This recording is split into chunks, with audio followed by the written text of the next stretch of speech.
Hey guys, today in this video I'm going to show you how to make this custom Zippo. I didn't make the Zippo, I just etched it to make it look like with my little logo, but if you enjoy this, please like and subscribe. Bye. Today what I'm going to attempt to do is try to make a custom Zippo case using an etching process that most of you could probably do at your house. I have a 12 volt battery, but this does indeed work with a 9 volt battery as well. I'm going to go ahead and move this so I don't get it yucky while it's drying. Anyways, I'm going to go ahead.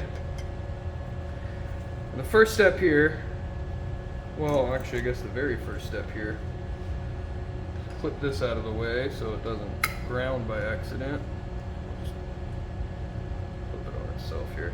So we're doing DC electrode negative technically because I'm hooking up the negative electrode to the Q-tip. But I'm gonna pinch this guy in here best I can.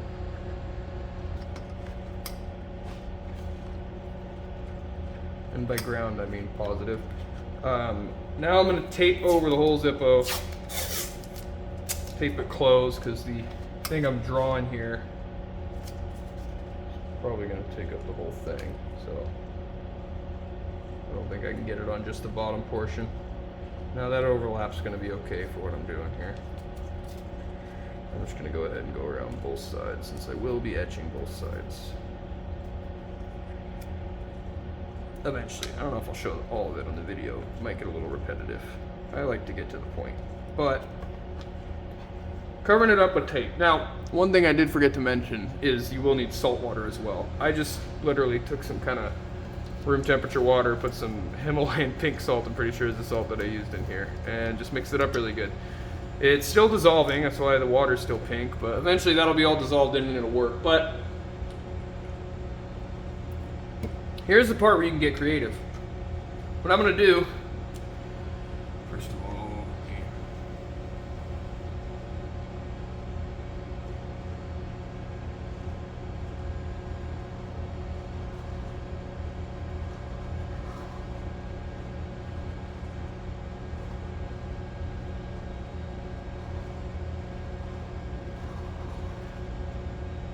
yeah, something like that. I'm a Tolkien fan, and that's my initials, Basim Faisal Said, so I'm going to try to do sort of his style, the way he does his initial.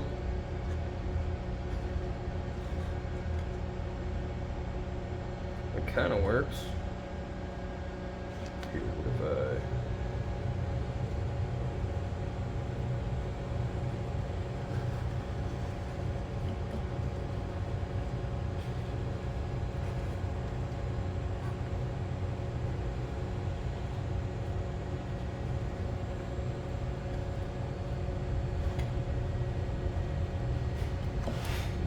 That's what I'll go with.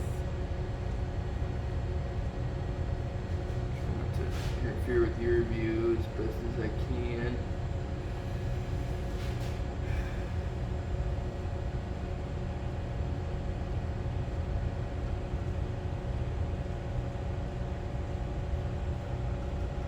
So once you get your logo drawn or whatever, design you want, go ahead, and an X-Acto knife would be a much better tool for this job for sure, but I don't have one of those, so I'm using this little itty bitty Gerber razor blade holder.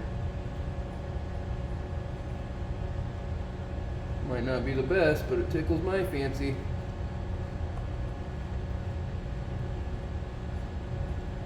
Now at this point we're going to do sort of the fun part, I guess. Now I have Q-tips and an alligator clip on my ground terminal of the battery. Now you can do this, like I said, with a 9 volt battery. I just happen to have a 12 volt battery. And yes, all I have is a freaking 12 volt battery. It's ridiculous. I'm going to get this thing soaked with salt water, and I'm going to clip the electrode on the cotton part so that it's got the salt water in it. And then, making sure that all my stickers stuck real good,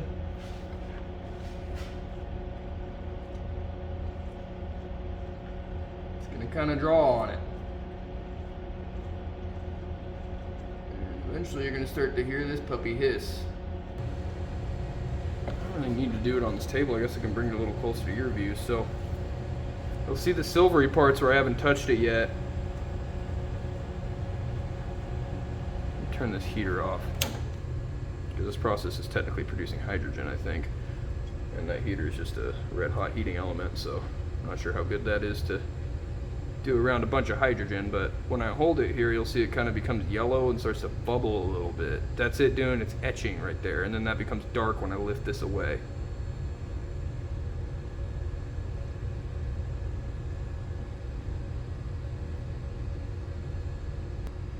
I'll be honest with you, this is my first time doing this process specifically for etching.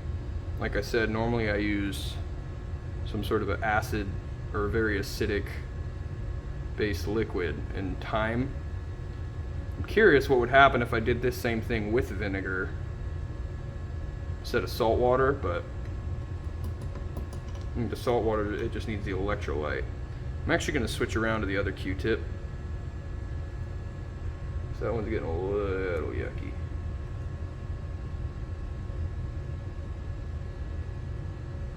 New electrode. You can see how gross that back one got. Kind of looks like battery corrosion, because it's basically what we're doing. We're intentionally corroding something with electricity, so it's just like a battery corroding, I suppose.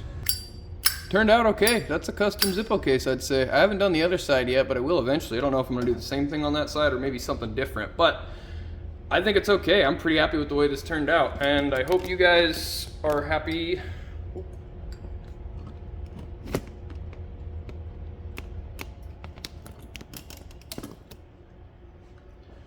Anyways, I hope you guys found this video helpful, entertaining, informative, whatever you were intending on getting out of this video when you clicked on it. But yeah, that's how to make a custom Zippo case.